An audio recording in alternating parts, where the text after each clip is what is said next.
बिस्मिल्लाहिर्रहमानिर्रहीम। अस्सलामु अलैकुम वरहमतुल्लाहि वबरकातुहू। आज मैं आपके साथ अपनी यादों को ताज़ा करने लगी हूँ। जब यादों के दीचे वाह होते हैं तो आहिस्ता आहिस्ता सारे दर खुलते हैं। मैं ये आपको बहुत एंटीक चेयर्स दिखा रही हूँ। सामने वो एक डोली पड़ी है जिसको कि हम जाली कहा करते थे, और सामने ये एक जूतियों के लिए अलमारी मेरे अब्बा ने बनवाई थी। और ये फ़ोन जो है उस वक्त का है जबकि हमने PTCL पहले लगवाया था, सबसे पहले लगवाया था PTCL। ये भी कोई 35 साल पुराना सेट था, लेकिन ये एक ही पड़ा हुआ है। अब कुर्सियों के बारे में मैं बताती हूँ आपको। ये कुर्सियाँ भी बिफ़ोर पार्टीशन, पता नहीं उससे 20 साल 25 साल कितने साल पहले होंगी। जब पार्टीशन हुई है तो मेरे अब्बा ने नया नया BA किया था और उनकी उम्र उस वक्त होगी 22 साल के करीब। तो उन्होंने सिविल सेक्रेटेरिएट में आके पुलिस के महकमे में ज्वाइनिंग दी थी। और सिविल सेक्रेटेरिएट में आने के बाद उस वक्त ये असूल था कि जो महाजर लोग आए थे वो जो घर भी उनको मिलता था उसमें चले जाते थे, और जो फर्नीचर होता था वो इस्तेमाल करते थे। मेरे अब्बा जिस घर में आए, घर तो वो ज़रा खस्ता हाल सा था, लेकिन फर्नीचर कुछ बेहतर था, और वो किसी हिंदू प्रोफेसर का घर था। वहीं ये दो कुर्सियाँ थीं। और ये देखें, ये कुर्सियाँ भी अब 72 साल तो ये, उससे पहले पता नहीं कितनी पुरानी होंगी। पहले ये केन की बनी हुई थी, फिर कुछ साल केन की रही हैं, फिर हमने नायलन की तार की बनवाई हैं। फिर तार बहुत जल्दी टूट जाया करती थी। तो ये तकरीबन 10 साल पहले मैंने और हस्बैंड ने इस तरह इनको इस्ट नवार से बनाया, जो कि 4 पहियाँ बनाने वाली होती है। वो फिर 5 साल वो चली, अब इसको भी बने हुए 5 साल हो गए हैं। यानी मैंने और हस्बैंड ने मिल के 5 साल पहले ये बनाई थी, और 5 साल ही तकरीबन उन्हें हो गए हैं मुझे दागे बुखार कर दिए हुए। अब देखें ये कितनी देर चलती है, मैं इनको बना पाऊँगी कि नहीं ना बना पाऊँगी, ये अल्लाह बेहतर जानता है। लेकिन बहरहाल ये मुझे कुर्सियाँ बड़ी अजीज़ हैं। सोफ़े पे बैठने के भी इतना आराम नहीं आता इस पे आराम मिलता है। आपको पता है कि हर बंदा इतना एंथुसियास्टिक नहीं होता।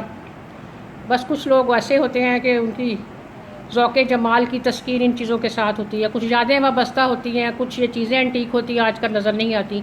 और ये सामने जो जिसको डोली कहते हैं या नेमत खाना कहते हैं, पहले फ्रिज नहीं होते थे तो इसमें माएँ सालन स्वीट डिश वगैरह रखा करती थी, और वो ख़राब नहीं होती थी। और इसके पायों के नीचे, इसके पाए हैं, इसके नीचे मिट्टी के प्यालों में पानी डाल के रखते थे ताकि चींटियाँ ना चढ़ जाएँ। और ये मेरे अब्बा की छोटी सी अलमारी थी जिसमें कि वो जूतियाँ रखा करते थे। आजकल मैं इनमें अपने सुइयाँ, धागे, ये कतरन, इंचीज़ टेप वगैरह ये रखती हूँ, और यही बरामदे में बैठ के मैं अपनी स्टिचिंग वगैरह का काम करती हूँ। ये देखें बादल आए हुए हैं, मौसम बड़ा ठंडा हो रहा है, और इस वक्त मैं कोफ्तों का सालन बना रही हूँ कि बच्चों ने शाम को खाना खाना है। तो इसी तरह मैं आपको अभी कुछ और चीज़ें दिखाती हूँ। ये देखें, ये ड्रेसिंग टेबल भी उतना ही पुराना है, तकरीबन 80 साल कह लें, 85 ईयर्स। ये मिरर को मैंने ढक दिया ताकि फिर मेरा ही अक्स इसमें आ जाना था।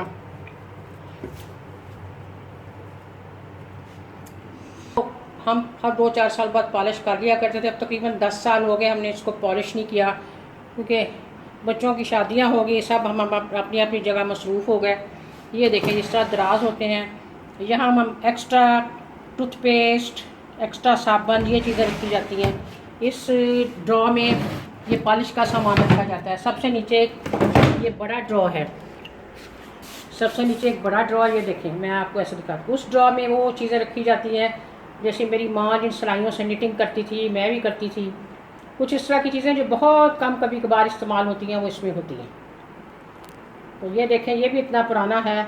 और ये हमारी कॉरिडोर जो थी, मेरी माँ ने कहा मैं इसको किसी को देने लगी हूँ, मैंने कहा देना नहीं इसको। ये देखें, हमारे ये 2 बेडरूम हैं और ये हमारा सामने बाथरूम है। उसकी कॉरिडोर में ये बहुत अच्छा फिट हुआ है। इस राहदारी में हमने इसको रखा हुआ है। और ये एक और चीज़ है, ये दीवान या तख्तपोश इसे कहते हैं। इस पे बैठ के, खड़े हो के, जिस तरह मुनासब था, मेरी अम्मा अब्बा नमाज़ पढ़ा करते थे, कुरान ख़वानी करते थे। और उनके बेडरूम में ये होता था, कोई आया गया मेहमान भी इसमें बैठ जाता था। और फिर अम्मा ने कहा ये भी मैंने किसी को दे देना। मैंने अम्मा का कहा ना, ये किसी को ना देना। मैं भी इस पर मशीन रख के अपनी स्टिचिंग करती हूँ और अपनी यादों को ताज़ा करती हूँ। और जो मेरे मन के झरोखे हैं उनमें मैं देखती हूँ कि मैं कहाँ से कहाँ पहुँच गई हूँ।